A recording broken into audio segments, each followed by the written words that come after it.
Let's see. Okay. All right. Yep. And we're good. A little bit of a delay there on my end. All right. So, welcome everybody. And this is day number 661 of Russia's illegal invasion of Ukraine. And we've got quite a few things that we can talk about today. It's been a busy morning. I know there are a lot of people doing some streams today talking about Ukraine. And yeah, let's go ahead and jump into a few things. First and foremost, I'm going to go ahead and post. I want to make sure the screen isn't too cluttered. So I'm going to get rid of this at the bottom. If you're interested, you can check out that URL for a few links on ways to support Ukraine. But for now, I'll remove that and pull this up. So right here, we have our current progress with the fundraisers here on the channel. We are at 72,687.88 hryvnia, Ukrainian hryvnia, out of a remaining 2,078,000. And so we're coming along nicely there. Every time we get more donations and we're able to purchase more drones, that'll, lower the total goal amount, and then donations will start, we'll reach a point where even smaller donations will be reflected in the percentage bar much more easily. Let's see who all we have. Dolly. Yeah, welcome, Dolly. Glad to see you. Anton. Hey, welcome. Anton is in the chat. Jade Collins, Anna, Allison, Enhill. Yeah, thanks for coming, everybody. And we are at 17,394.14 hryvnia for the anti-drone gun fundraiser. So 19% of the way there out of 90,000. So yeah, it's coming along well. We're making good progress. All right. So you'll notice I've got a new overlay today, new setup. So I hope you all like it. I specifically am going with some services that software that's made in Ukraine that actually, because the creators are Ukrainian, has plenty of features built into it for supporting and standing with Ukraine. And I won't be getting rid of the old software I was using because it's still very useful, but we'll be combining the two in different manners. In any case, moving forward. So I want to start today by discussing a little bit about the recent news about the EU accession for Ukraine. And so this is good news. It does unfortunately also come on the coattails, or rather, it comes at the same time as some unfortunate setbacks in the US and the rest of Europe. And as you can see from this headline, I'm not showing the whole article just because I still need to familiarize myself with which news outlets I can show entire articles for without risk of an issue for the channel. But this is from AP News, and the article title is Ukraine Gets EU Membership Boost, but no new European aid after setback in United States. So let's read through this a little bit. All right, from Brussels, reporting from Brussels. The European Union failed to agree on a 50 billion euro, 54 billion US dollar package in financial aid that Ukraine desperately needs to remain.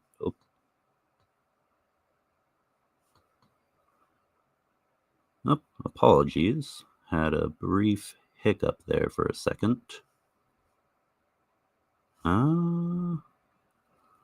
Hold on.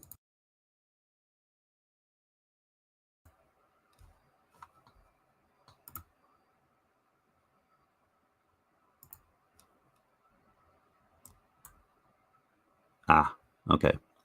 Well, yeah, sorry for that brief glitch. Hmm, yeah, I do have, unfortunately, this with my avatar no longer appearing, but no, let's move on. All right.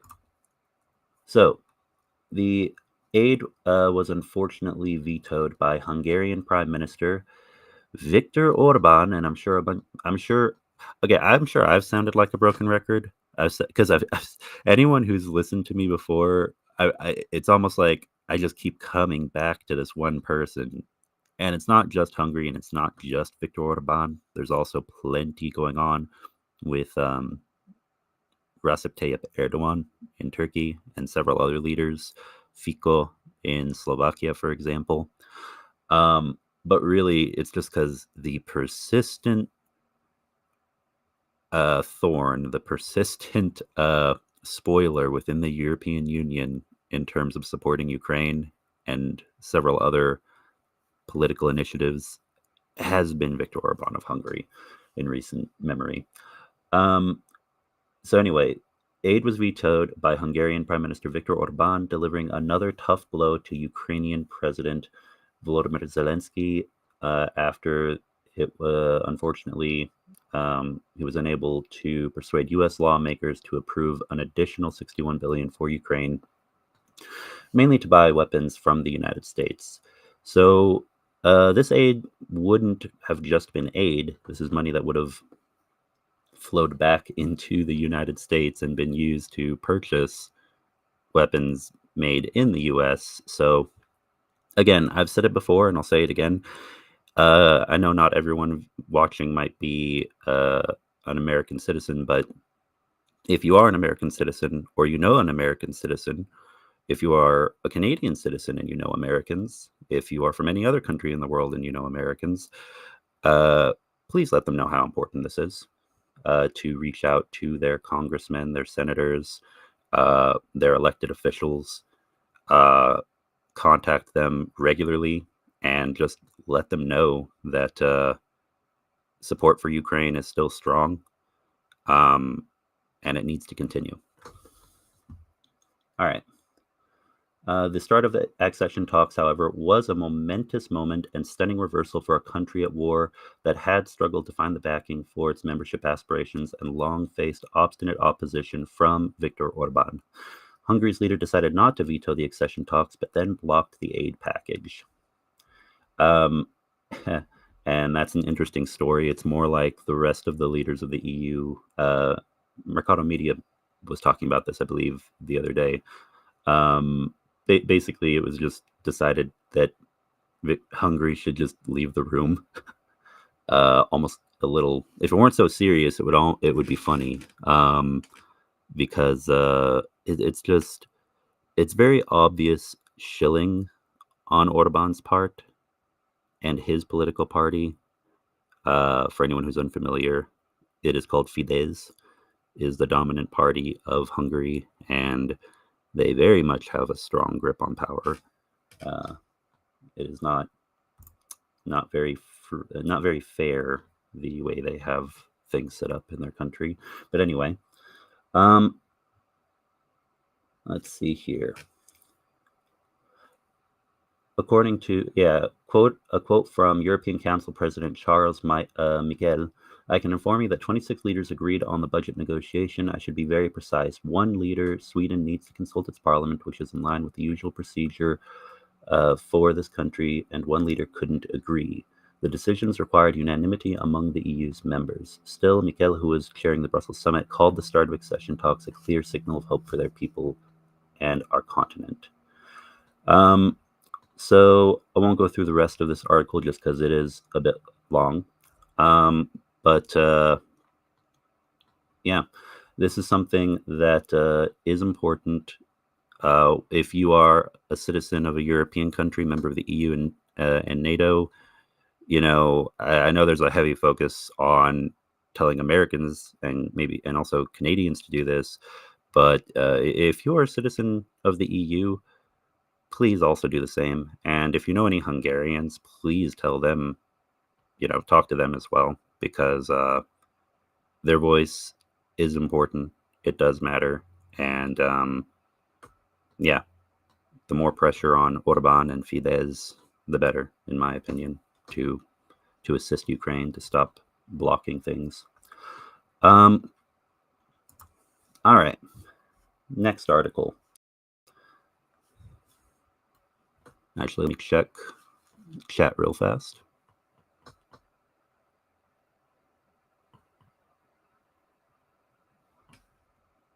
Okay, perfect. Oh, also, actually, I'm going to do something right quick while I get the headline for the next article ready. As always, if you have questions, you can @ me, just like my moderators are saying here in chat. And thank you for being here, and Hill and Anna. And I'm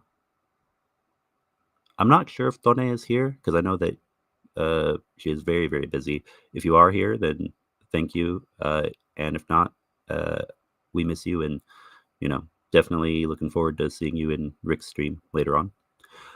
All right. Now then, this is what I was going to do.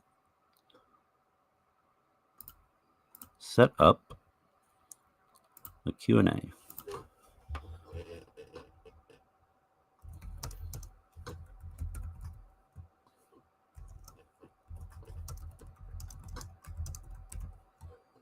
All right, and very simple. Got a question? Feel free to ask here. Starting Q&A.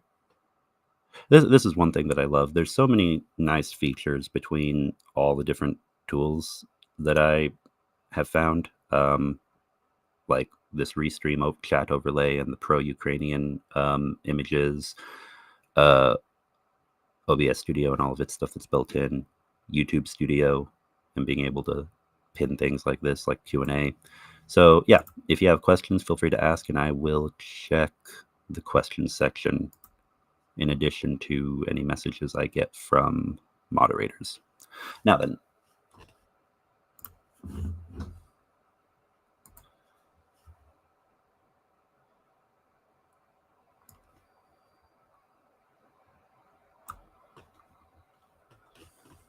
this next piece of news is related to Ukraine, but also to neighboring countries. So let's pull it up.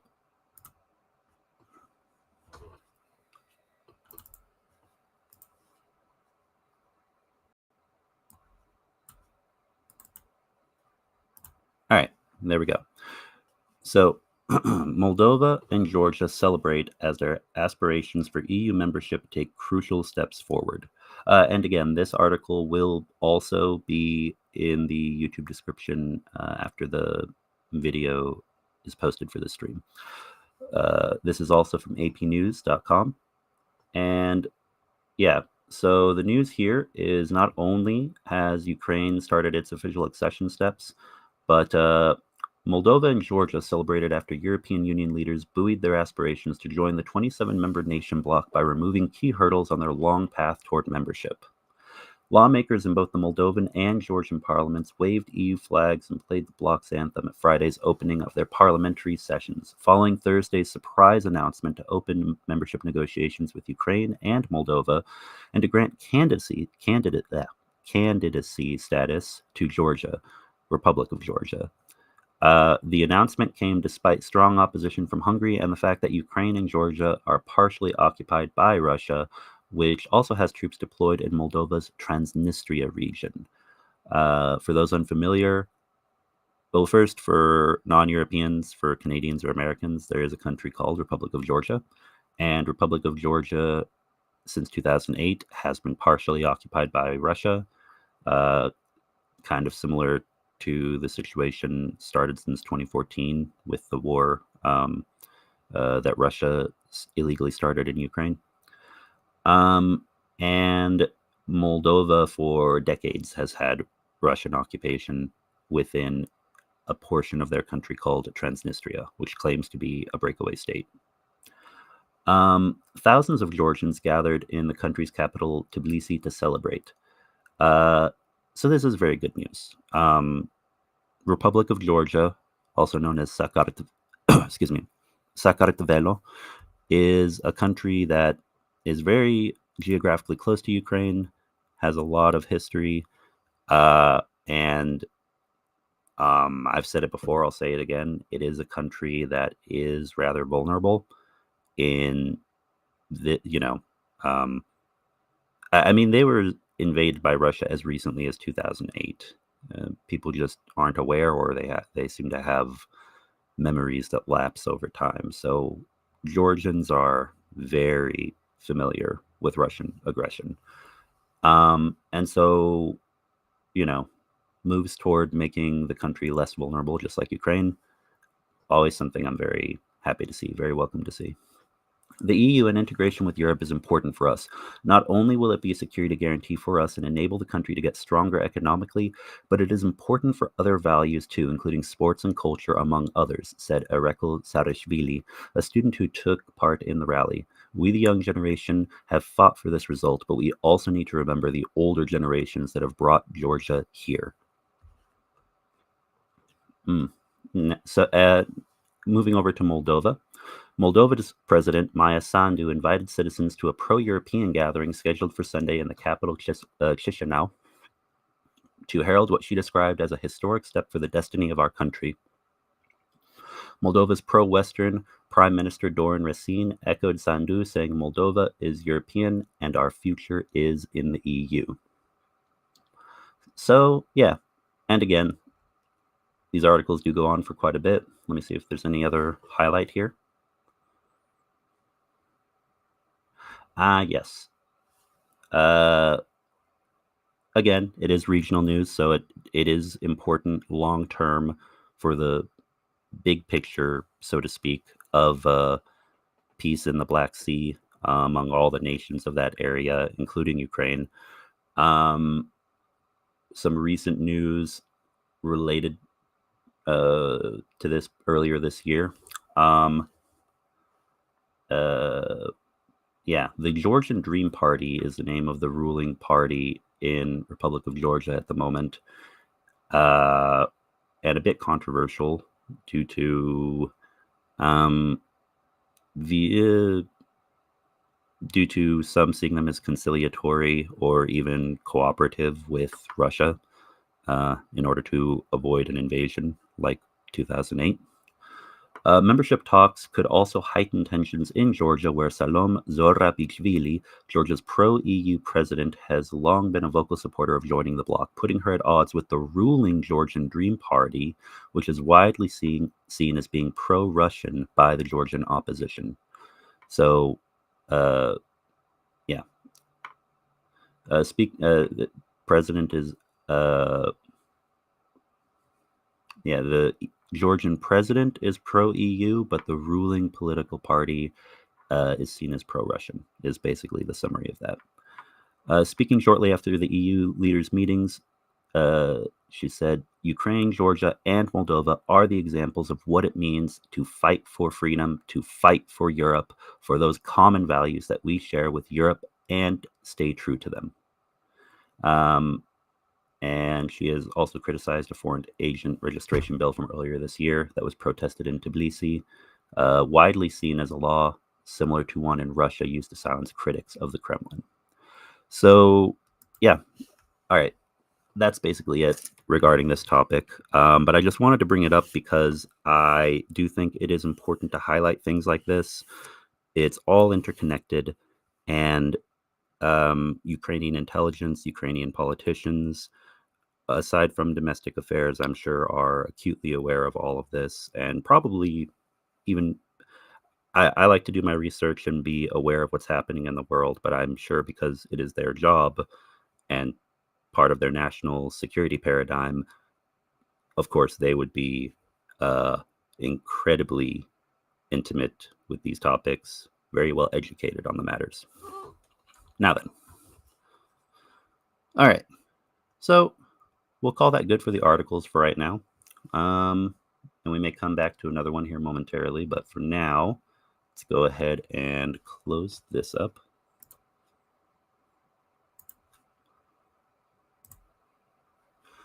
All right, let's see.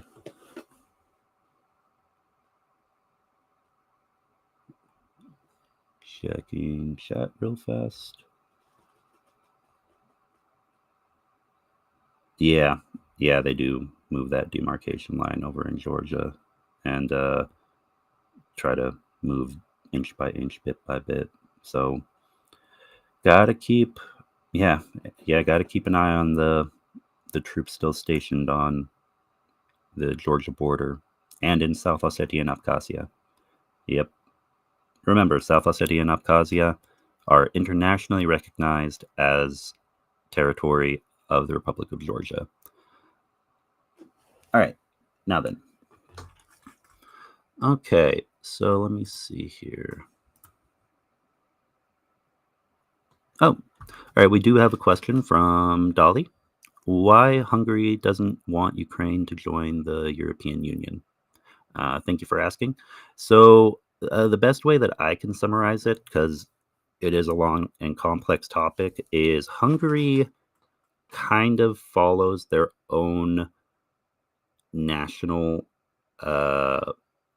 policy, meaning separate from that of the European Union, that even though they're in the EU and NATO, they kind of take cues in how they do foreign relations similar to Turkey, meaning whatever is going to be most beneficial for, from their perception, the ruling party of the government for Hungary as opposed to the entire bloc is what they want. And even then, it's not really for what's the best interest of Hungary. It's more what's in the best interest of Fidesz, the best interest of the ruling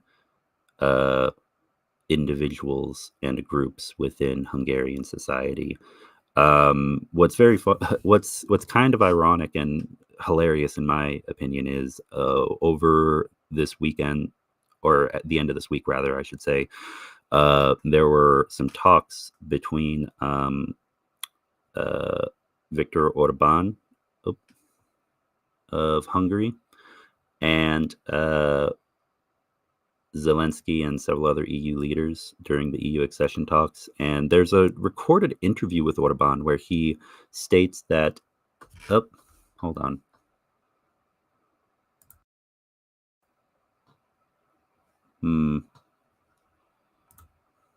There we go.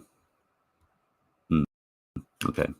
Next stream, I'm going to have to look at some of this because I have a few little bugs that are happening here and there.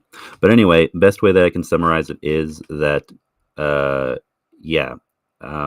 Hungary wants to do more business with Turkey, is willing to do business with Russia, kind of sees itself as at odds with left-leaning liberal democracy in the EU. They describe themselves as an illiberal democracy, which not really. It's more, I guess I could say, authoritarian light. They know that they can't get away with doing this kinds of things that the Russian government or even the Turkish government do to their people, but they, in the political and financial and information spheres of their society, kind of do similar things, even if they don't go down and do mass arrests or, have mobs that are attacking LGBT people in the streets, stuff like that, which, again, if anyone's been paying attention to Russia and Turkey, that has happened quite recently.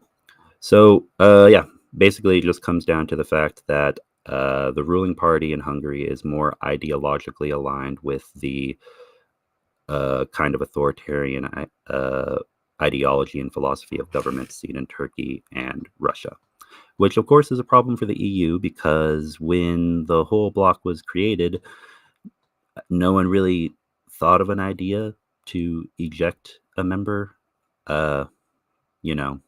if their government and society changed drastically over the course of decades or centuries. And so we end up with this problem, similar to NATO, where they can basically kind of sanction Hungary, they can cut off aid to Hungary, but there's no way to invalidate Hungary's vote or really kick Hungary out without creating a brand new rule, which might require what is seen as overreach by the bloc, and actually could threaten faith in constituent countries that if their systems ever change, something like that could happen to them if Hungary gets kicked out. So you end up with a cat and mouse game. But thank you for the question. Yeah, and it is a good question. Yeah, I agree. It does mean that they would do the same for Georgia, most likely.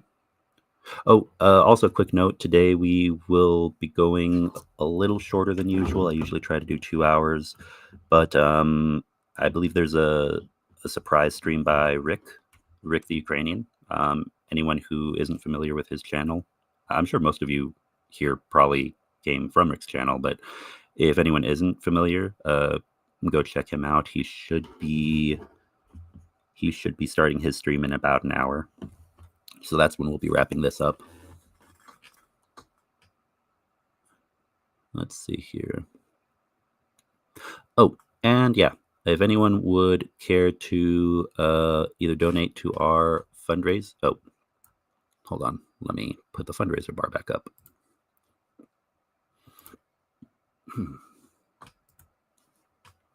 There we go. If anyone would like to donate to our fundraisers, we are fundraising for 110 FPV drones to assist Ukrainian soldiers in the Avdiivka area on the front lines, and also an anti-drone gun, also for that same brigade, for the 110th Brigade. Yeah, the links are in the chat, and whether it's $5, €5, any other currency, whatever your local currency might be, every little bit helps. And yeah, we're gonna see about getting all of that equipment out to some soldiers who really could use it. We currently have 6 out of 110 purchased and being prepared to deliver. And then here on the bar, this should be enough for currently 3 more, verging on 4 more, I believe, that can be sent once this builds up a little bit more, and that money is withdrawn to purchase more drones. So yeah, PayPal donations are usually the best way. We have links that you can click on, but sometimes those don't work if someone is outside of Ukraine. So if those links aren't working for you, PayPal is probably the best method. And as always, I'll be making a donation on stream before we finish today. All right, let's see here. Next, we're gonna go ahead and let's take a look at the deep state map, and this will let me test out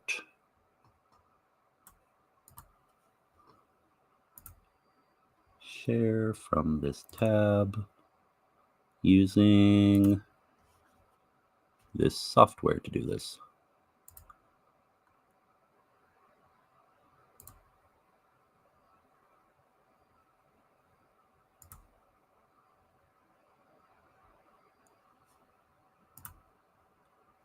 There we go.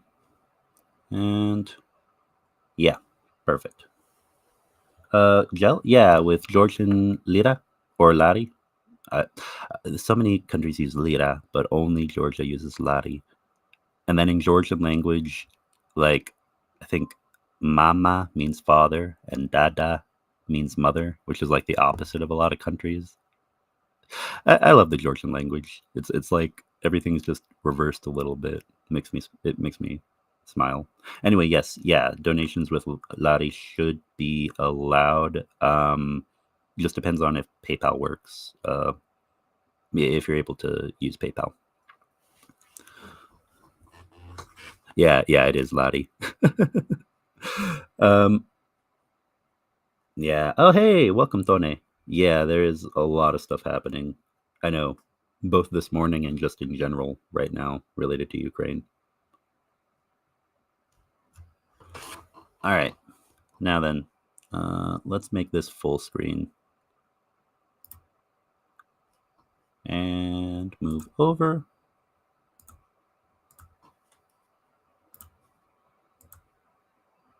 And And I'm going to go ahead and close the chat overlay for now, just so that we can see the map better. And also, ooh, here's a good thing I can do.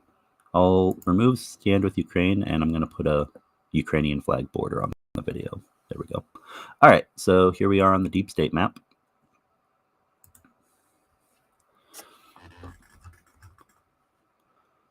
All right. Oh, and I like this. I like that on the deep state map. Oh, that's... I'm sorry, I got a little distracted, but there's... I'm assuming those are meant to be... actually, I'm not certain what this is supposed to be. I don't think it's a random...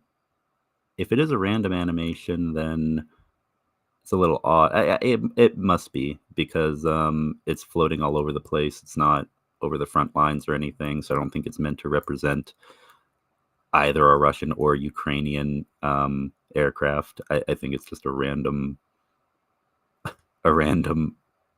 plane flight animation.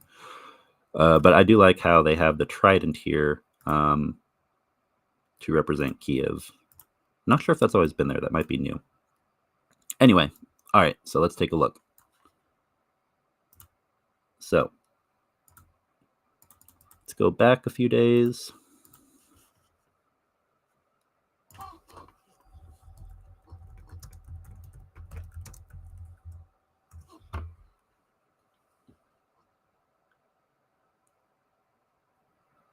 All right.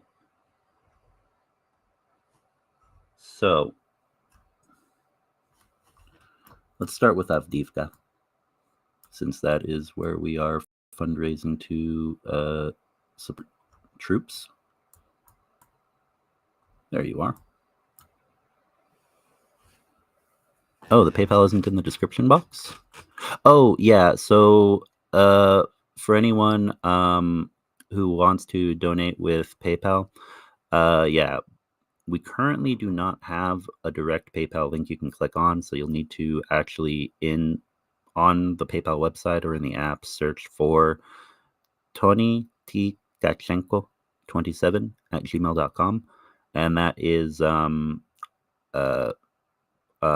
partner in Ukraine who is assisting with this fundraising drive. I believe Anton was here. I don't know if he's still here, but he was here in chat earlier. So yeah, really great guy, and he's been doing a lot to help his country, especially do what he can to assist the Ukrainian armed forces. Now then, all right, Avdiivka. So the situation in Avdiivka has been, as it has been for a while now, kind of a back and forth, territory changing hands little by little.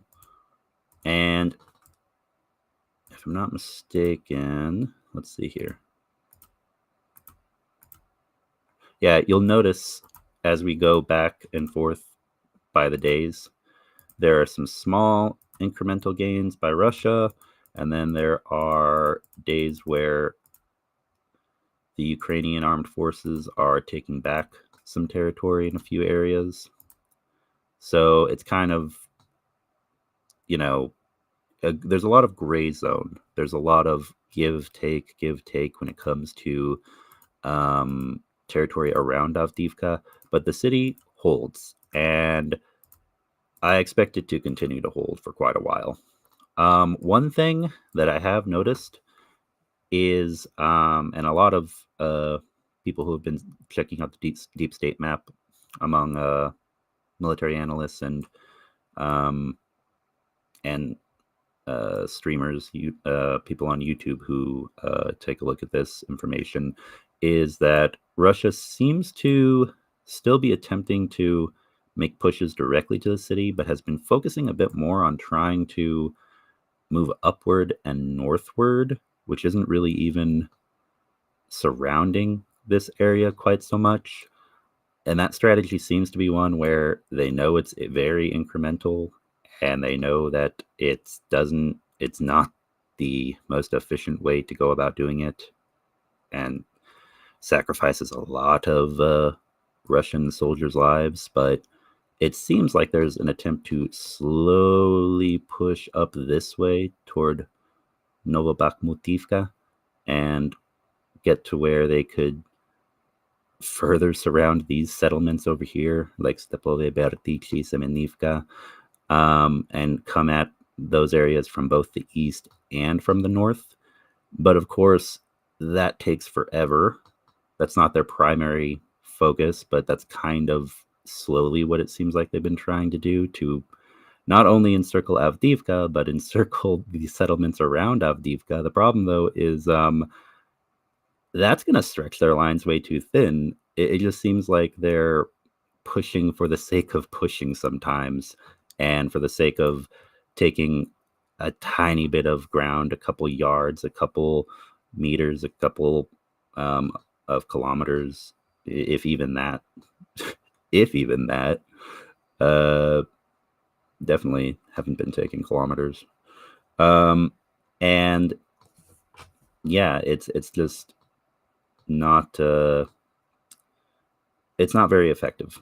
Russian combat losses are projected, from my understanding, to reach as high as more than 350,000 fatalities, or casualties, rather, I should say, in this war since the beginning of the illegal invasion in February 2022. So, yeah, it's really rather insane, because Russia is on a fast track to lose somewhere around 500,000 troops, probably, or more, by the middle of next year if things keep going at this rate. And that is a staggering number. And the Russian government seems more than willing to sacrifice that many lives. And also, of course, however many Ukrainian defenders' lives are lost in the conflict as well. So losses are, it's not good on either side, but it's especially bad on the Russian side. In any case, yeah, so things are relatively stable in Avdiivka. But still, the situation is a critical one. Looking at the entire picture of it, Avdiivka holds, but it is surrounded. There have been these areas in green that 3.46 kilometers, 3.11 kilometers that have been liberated. Actually, let's do this real fast. Let's see. Today is, so as of the 15th, yeah, so 15th back to,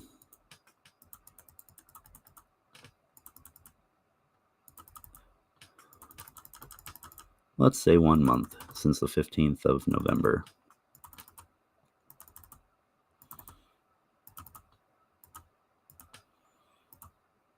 Yeah, so you'll notice a lot of this was taken more than a month ago, this liberated area here. But even so, if I jump from there to here, you'll notice that there's more green and there's more red. Russians take a little bit of territory, Ukrainians take back a bit of territory, and it's just been like that for a while now. And hopefully there will be more aid coming, so that not only can Avdiivka hold, but an effective counteroffensive can occur that pushes them back up here in the north and in the south, northwest and southwest, rather, I should say, of the city. All right, moving on. I'd like to take a look at the Kupiansk direction. And this is something that there had been some concern about, or some brief mention of it, because there was some slight Russian movement in the direction of the city, but nothing to really, there's nothing immediately happening over here. Kupiansk is very, Kupiansk is fortified. It's ready to repel attacks, and the fighting is happening over here not too far from these freeways, rather. Not expecting to see a lot of movement over here. If there is any talk about Kupiansk, unless the Russians suddenly change strategy or tactics, rather, and make a big push, yeah, I don't see anything changing there for quite a while. Down in the south,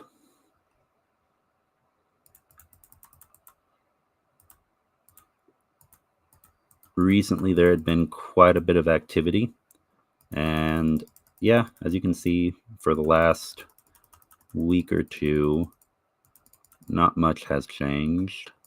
The biggest difference would be that it seems as though Russian forces have kind of concentrated a bit more over here near the bank of the Dnieper.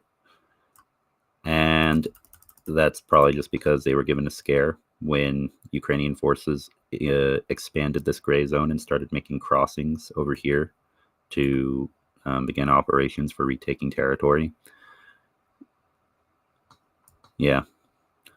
So, as of right now, the front lines themselves are pretty much for the most part, at a standstill right this second.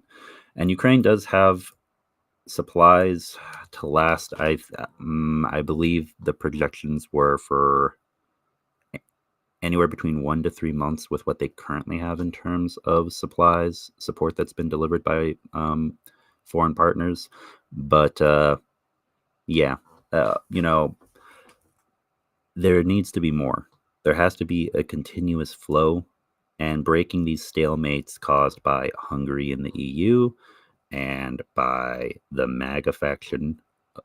Yeah, not just, but primarily the MAGA faction of Republicans in the United States, so that aid can be sent from those two major economies. It is crucial. So again, Americans, Hungarians, people who know Americans and Hungarians, go talk to them.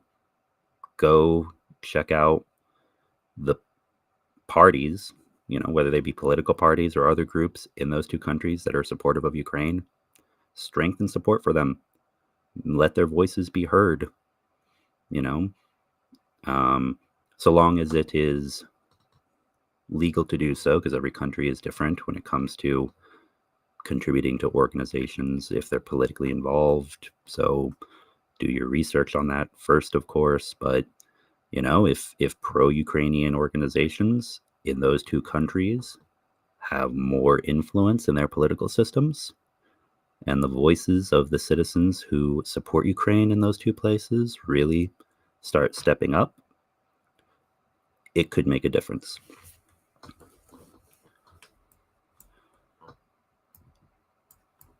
All right. So let's see. Oh, we're almost 45 minutes in. So we're going to go ahead and take a step back. Let me see if there are any more questions. Okay, so not a question, but a gentle reminder. I just signed up from Hugh. I just signed up for Instagram and noticed tons of fake Russian accounts claiming to be Ukrainian soldiers. They always ask for funds. Just be cautious out there. Yes, that is true. One thing that is very important to keep in mind when it comes to individuals you may talk to, when it comes to organizations that claim to be supporting Ukraine, always do your fact checking, people. Always. Like, for example, when I do donations to Rick the Ukrainian, his YouTube channel, I know Rick. I know a bit about his life, his history. He's shared a bit with the entire community. He's very transparent, and that's what I also strive to do here with this channel, putting up details and updates about fundraisers. He does the same thing, so I kind of model the way that I do it based off of how he's done it, showing you screenshots of updates, showing you pictures of drones and other activity that's happening on the ground. My schedule has been very busy, so the last update, I think the last two updates went up a little bit later than expected, but I'm back on the ball this week, so right after this stream, that will be the first thing that I do, posting the fundraiser update. Whether it's a small update or a big update, there's always going to be an update. And yeah, so make sure that you know who, if you're going to donate, make sure it is to a reputable source. Make sure that it's not a scammer, whether they be unrelated to the war at all, just somewhere in, I don't know, Cambodia, Nigeria, Nicaragua, any country, any place that's known for digital crimes like scammers. And of course, it could be from anywhere. You could have a scammer from the US, from Canada, from any of the European countries, from pick a country. Scammers are everywhere in every country in the world. So, or worse, it could be someone who's Russian, and then you think you're giving money to Ukrainian, assist Ukraine, but then it's a Russian scammer who's taking your money and possibly funneling that to their war effort. So, a good reminder, in the description of my video, every video I put the link to United 24, and that is the official fundraising platform of Ukraine, started by President Volodymyr Zelensky. So if you are uncertain where to send money, you can always go to that link. And then, of course, I try to do what I can. I do everything that I can to make sure that this is transparent and trustworthy for you guys when you're donating money here. And Rick does the same. So go check out his channel. Yeah, so thank you for the reminder, Hugh.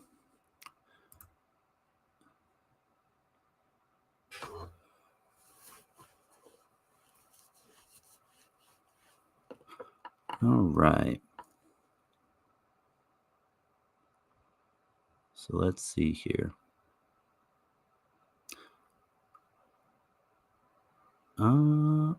Okay, you know what? We're going to do this real fast. I'll make an initial donation. So you know what? I'm going to set the bar at, we'll start setting it at 15 US dollars. I don't know what that might be, the equivalent in euros, but yeah, or in pounds or any other currency, or in lari. But if anyone wishes to match that amount, again, I recommend PayPal, and I'm going to be sending that right this second, specifically for, let's see, I'm going to donate to both today. So I'll start with the drone fundraiser, and at the end of the stream, I'll do a donation for the anti-drone gun. I'd really like for us to be able to close the anti-drone gun, but, a little bit at a time. So let's see here.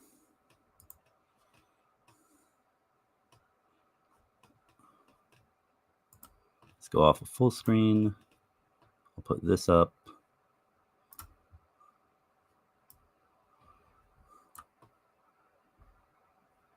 All right, and that's where we're currently at right now.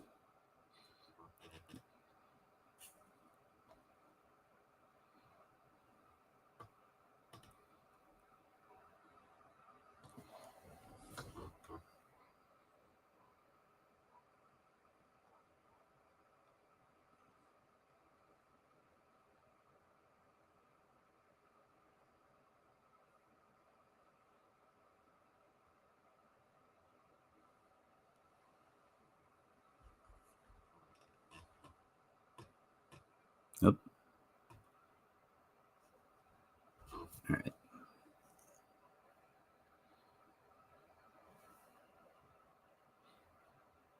All right, and that is sent. So if anyone wants to match it, feel free to announce that you're matching it in chat. And tell you what, first person who matches it, I will additionally match you by giving, again, to the anti-drone fund.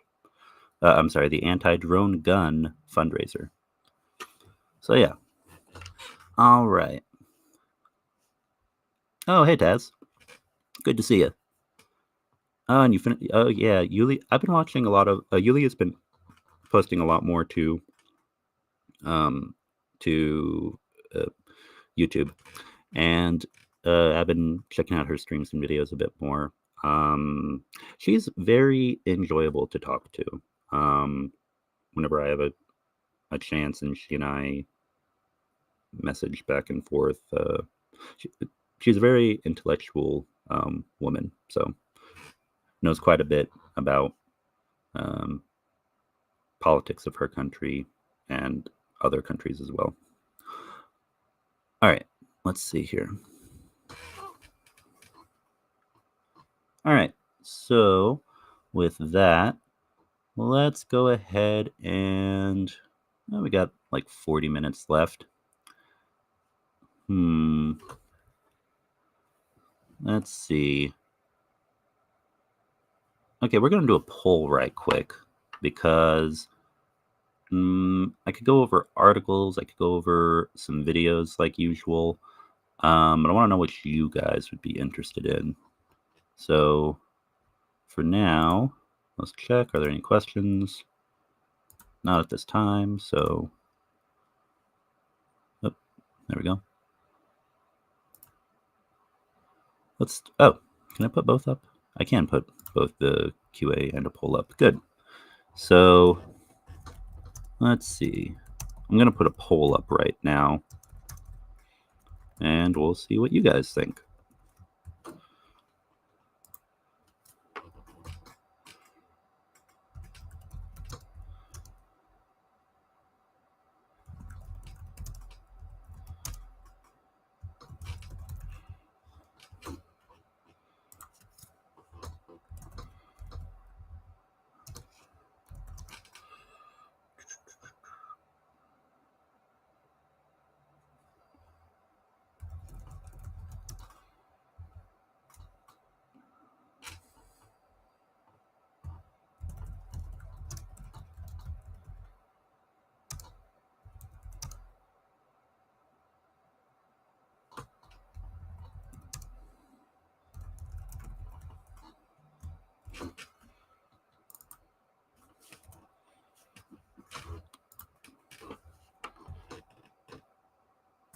Yeah. All right. So we'll do these two.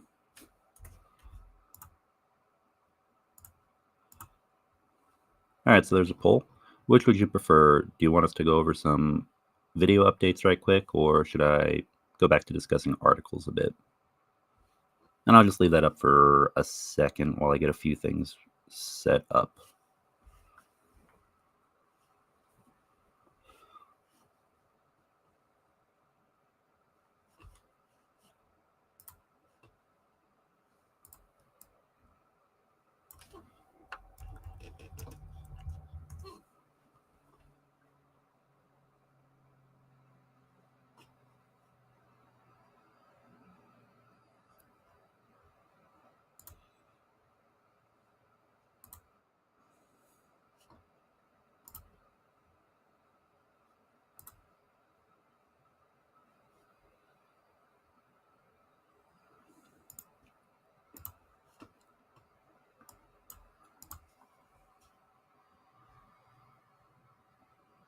Why can't Putin retire and enjoy the rest of his life with mistress and children? Yeah, both are good. Yeah. I know both are good. I just wanted to gauge how much interest people had on me reviewing other existing videos versus going over some news articles. I'm still going to continue doing both on streams. But yep, it looks like, let's see, we've got 8 votes. We've got 15 people. So about half of you have voted. Leave it up for for a second longer. See if there's 1 or 2 more people who want to vote. But it's looking like we're probably going to be going over a video update.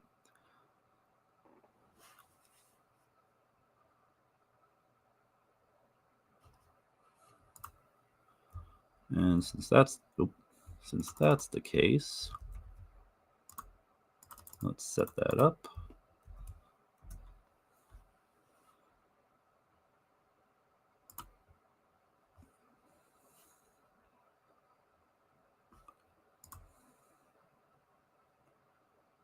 All right, and we're going to end the poll now.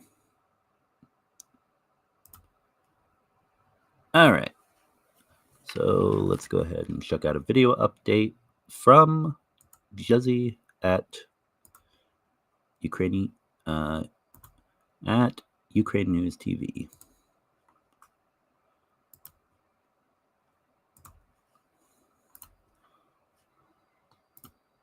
Let's put the visual quality up.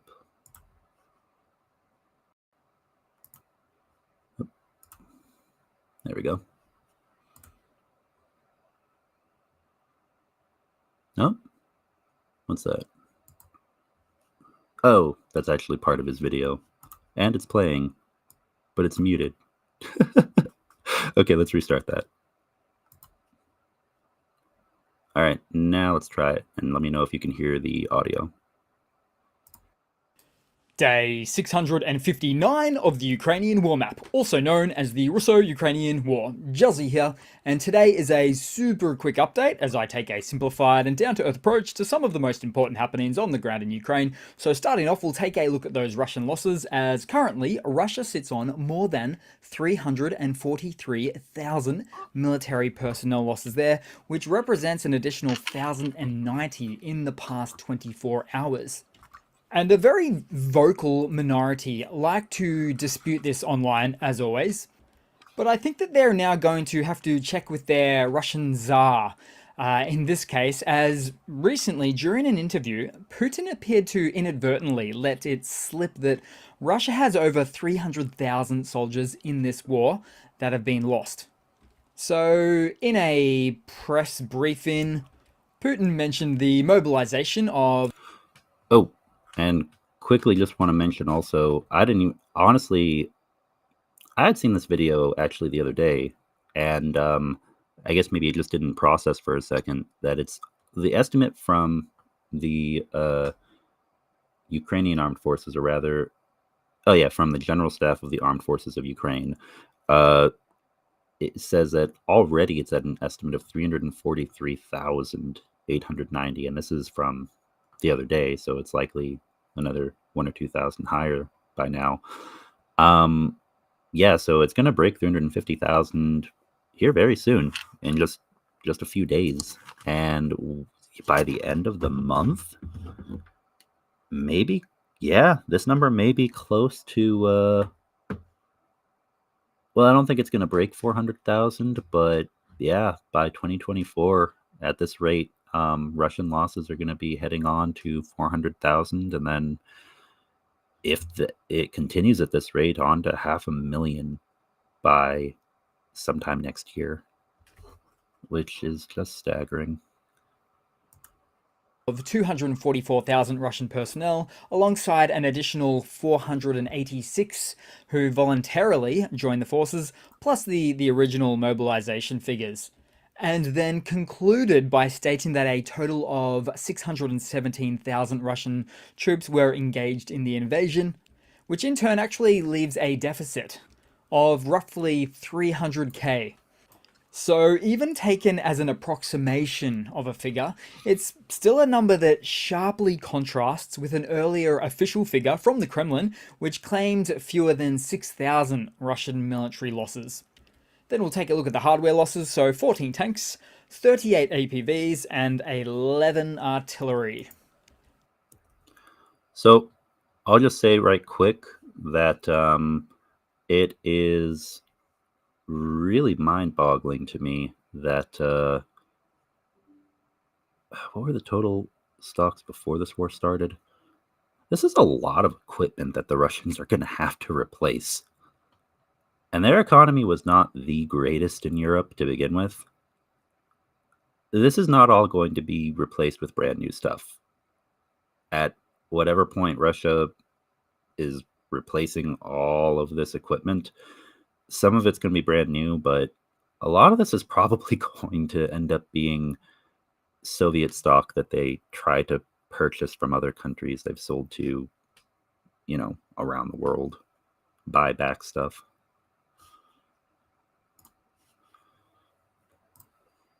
Then we'll head back across to the map today, as overnight, a total of 14 Shahed drones were launched towards Ukraine from Russia. Now, in this instance, air defense did manage to shoot down all of the drones from the wave, and so these 100% drone neutralization rates are actually not uncommon. And we are impressively starting to see it occur much more often now. Then we'll head across to the east as there was a fairly large Russian attack just north of Sinkivka, which is in the Kharkiv Oblast. Oh, yeah. So, as I was mentioning before, there's been talk about Kupiansk. I don't see the Russians making a major push up here personally, but again, I'm not going to pretend to be a professional military analyst. And complacency is definitely not good. But yeah, let's listen to Jesse and his thoughts on this. So, in this event, Russians attacked Ukrainian positions with armored vehicles, tanks, and infantry, and AFU fighters can be seen repelling the attack from close distance. Then we'll head down the map to just below Avdivka today, as Russian forces captured some positions near Novelska. And I'll just pop open the. So just remember that the number includes a lot of those fighting for the DPR and LPR on behalf of Mordor. There's a new loss update on. Okay. Thank you, because I've got a lot of streams open. Okay, yeah. So we are at. Thank you, Tone. Current loss updates for Russian armed forces is 344,820. And also keep in mind that, Russian losses include anyone who is fighting on the Russian side. And unfortunately, that does, or has in the past, because I don't know what the numbers are anymore at this point, for DPR, so-called DPR and LPR forces, brainwashed. I don't know what other word to use other than brainwashed or radicalized individuals who decided to fight for Russia when the invasion started, and now, sadly, people who don't want to fight at all, who have been once again illegally conscripted by the Russian military. Because reports recently went out about 16, 17-year-old kids from back when all this started who were turning 18 and in the occupied territories and being thrown out there, told to go fight Ukrainians, fight their countrymen. So yeah, it's really horrible. But regardless, the Russian armed forces are the enemy. They need to be driven out.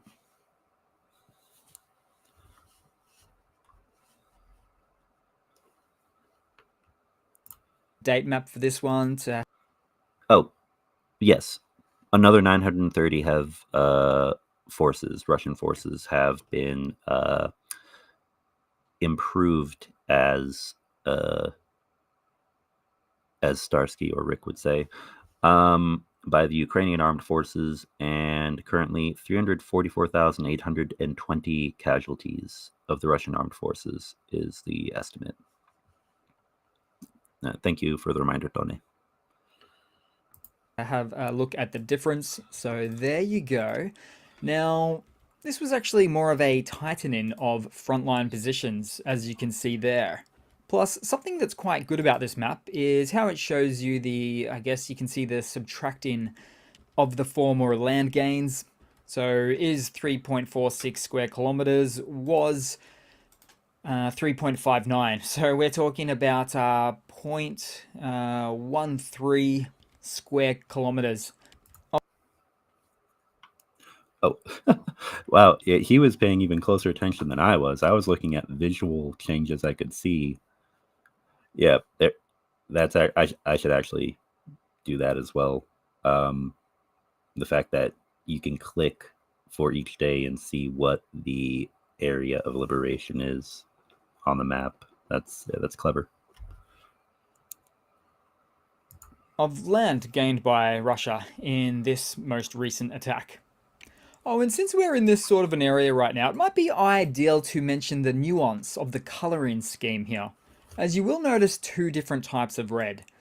So the more brown colored red is Russian positions captured, or Russian positions capturing after the 24th of February invasion, whereas the more purple colored red is in fact indicating Russian advancements from Russia's 2014 Donbass and Crimea invasions. In fact, we'll zoom out there just to get a real good look of that. So as a fairly straightforward example, we'll move around on the map and to expand upon what Jesse just said here, this is something that actually, I've actually been curious how this might be defined, but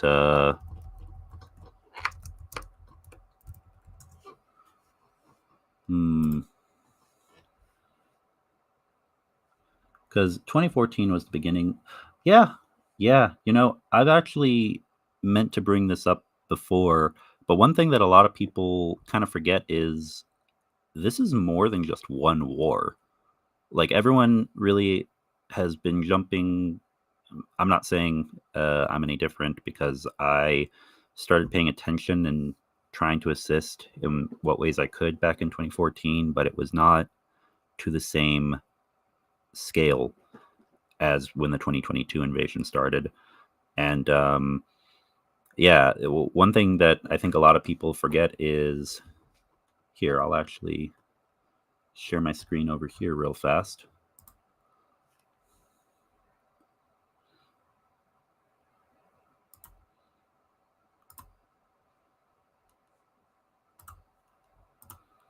I think a lot of people kind of forget that the war that's going on right now, it is an overarching conflict that spans across multiple wars. In fact, if you look at them one after another, not just in Ukraine, but I mentioned the 2008 invasion of Georgia. That happened, and that didn't last very long. That was done and kind of finished as a conflict.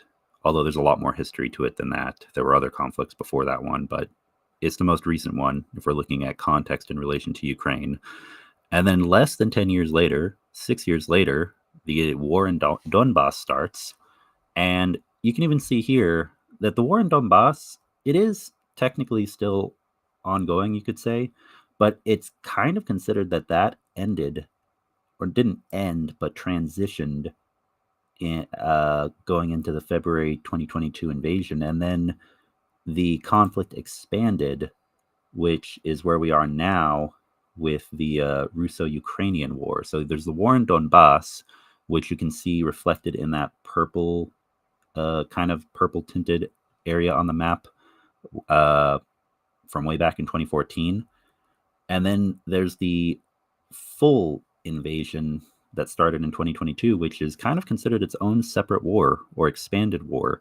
So the war has never ended, but I guess it could be a little confusing because it's almost as though they're two wars that roll into one another. Kind of an overarching, never-ending conflict. It reminds me a bit of Myanmar, if anyone's familiar with that country, where for a long time, just I think the longest active civil war in history is in that country, and it technically has spanned multiple conflicts and wars over decades, but it's never officially ended. It's just never grown to as large of a scale as it is right now, I don't believe. But anyway, off topic. Which map? Oh, wait, is my screen not showing? Oh, hold on. Oh, my apologies. Well, that's embarrassing. In any case, everything I just said was in relation. I wasn't pulling up a map. I was pulling up just Wikipedia. You'll see here that the war in Donbass started in 2014, as I was saying, and it went until It's technically considered to have gone until February 24th, 2022. And then from there, the expanded conflict, which is now known as the Russo-Ukrainian War. My apologies for that. In any case, yeah. So let's get back to the Jesse, though.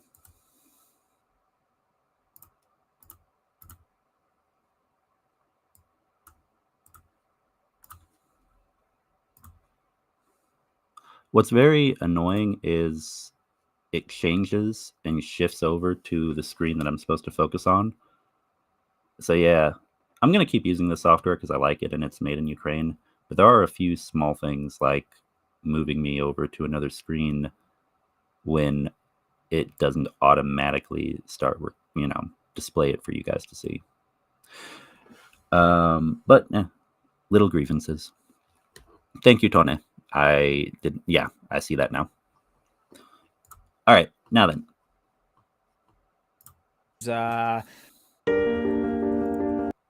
And I need to get YouTube Premium so I don't have to deal with blocking the screen when there are advertisements.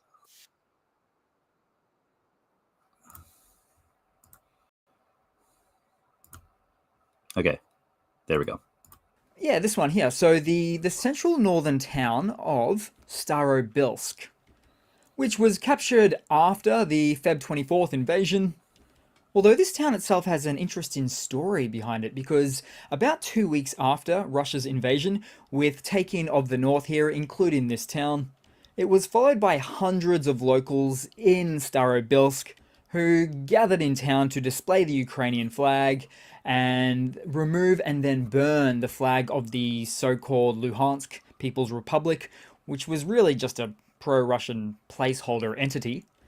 So then the people of the town sang the Ukrainian national anthem in support of their country, just following the events of that Russian invasion. Although this act of defiance was met with Russian forces dispersing the gathering with shots fired into the air.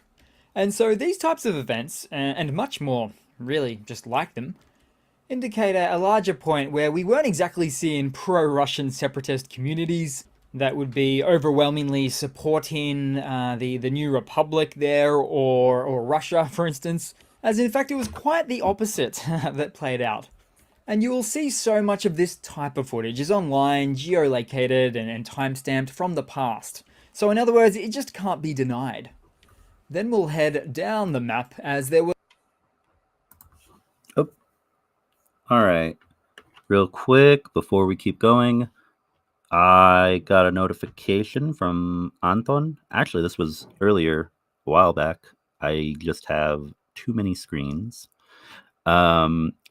That we did get another donation, and I will keep the name private because I don't know if they want it read. But thank you very much for $20.74 US, and I will be matching that now on the anti-drone gun.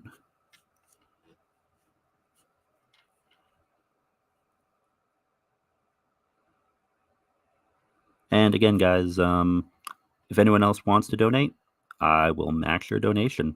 And if you want me to announce your name, then just at Tridents Against Tyrants, or let one of the moderators know, and I will announce your name, but only if you tell me that you want me to.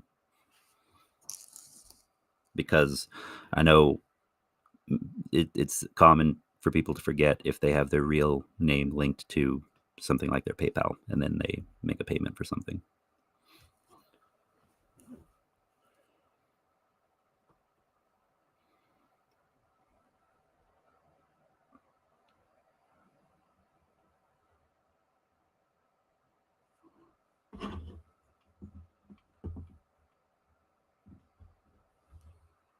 All right, and that is done.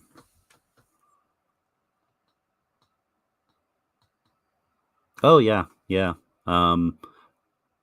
I'd say a lot of people who are involved in these communities become quite well acquainted with Eastern European and the western parts of Europe and Asia. Um, it is a big world, and there are a lot of countries. I just happen to be someone who almost obsessively knows things about all the different countries and territories and just places in the world and their people and languages and etc. So, uh, so yeah, I don't expect anyone to be familiar with, for example, the conflict, completely unrelated to this, conflict happening in Bougainville Island in uh, off in Oceania. But yeah, when it comes to Ukraine, when it comes to areas around Ukraine, yeah, uh, I know a lot of us have been. We all pay close attention.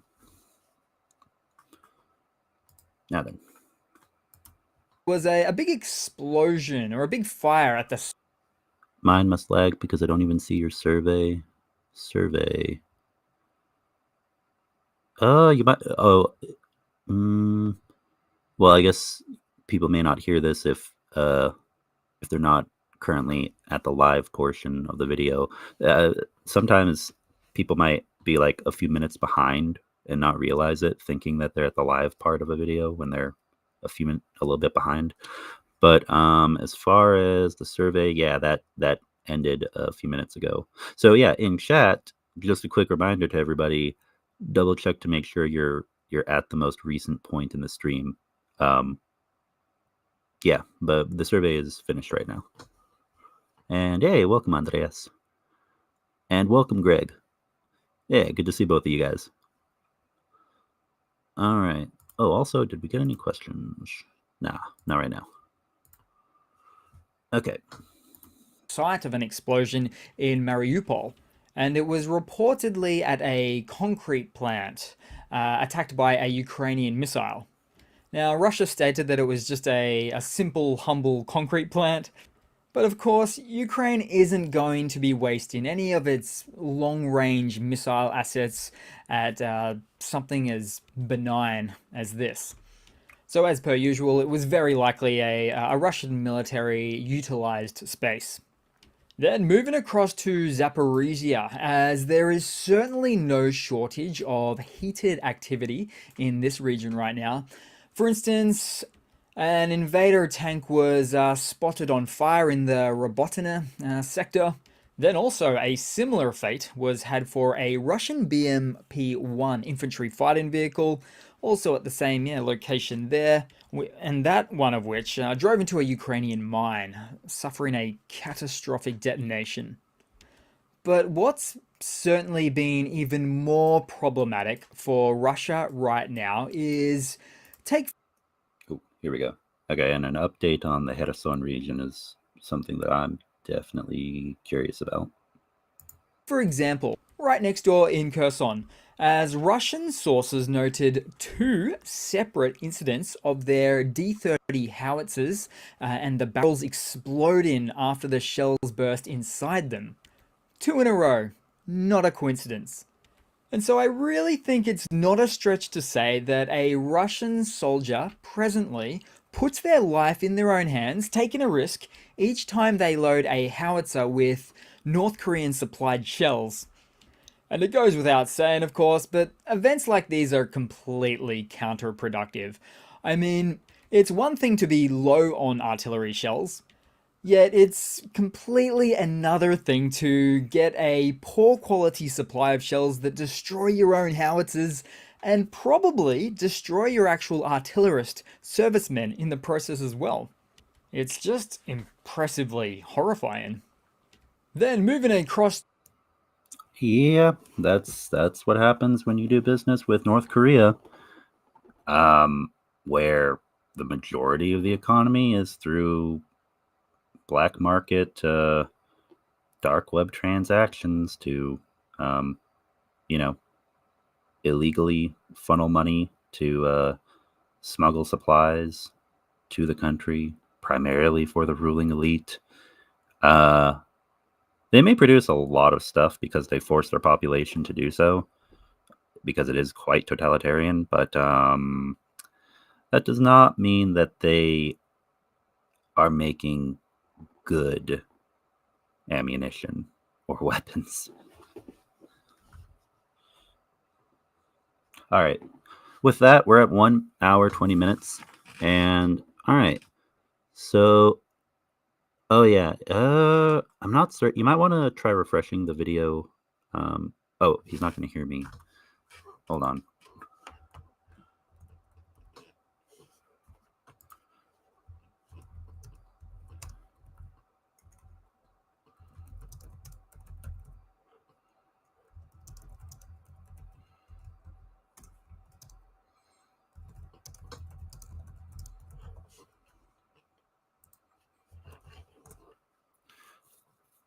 There we go. Yeah, the chat is always up to date. So, or wait, yeah, the chat is always up to date. So that should be visible. Anyway, so I guess we'll move over from this now. Let me stop. And we got a few minutes left. So while I'm going to make a community post on this as well, but I guess I can also do a quick update here on the video, on stream. About, where is it? Here we go. Yeah, Anton updated me recently. He's been very busy on the road, driving around, taking care of business, doing very good work. Met with some guys from Avdiivka, and he gave me some images showing himself with said soldiers. I'm not going to put them here on stream because I don't know if I should blur faces first or not. But it's pretty cool. He was able to deliver them supplies that they needed in a vehicle, and I think it was a used Stinger that was no longer that had already been utilized. Wow, it was one that was used to bring down a plane that was attempting to bomb Avdiivka. So it was a Su-25 taken down by the Ukrainian armed forces in Avdiivka. Good work. Slava Ukraini. Heroyam Slava. Thanks for stopping by, Tone. Yeah, we're going to go. I know you got to go because you've got to get ready for the stream. I'm also going to hop over to Rick's stream. But yeah, thanks for joining, everybody. This was a good stream. We've got a few donations that have been made. And let's see. 73,000. I should have written it down. I think that the updated amounts are already reflected here. But if not, then those should be posted here very soon. And yeah, anyone who is here, anyone who's viewing this stream right now, head over to Rick's stream because it is starting very soon. As a matter of fact,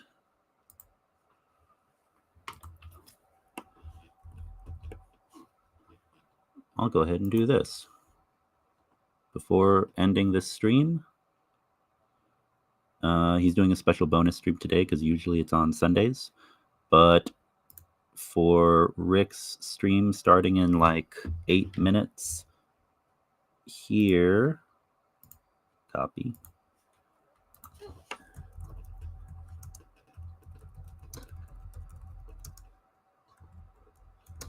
Is the link. So go check that out. Join us over there. Thank you for coming. Thank you, everyone who donated today. And yeah. Slava Ukraini. And remember, fuck Mordor, fuck the orcs, and victory to Ukraine. Have a great day.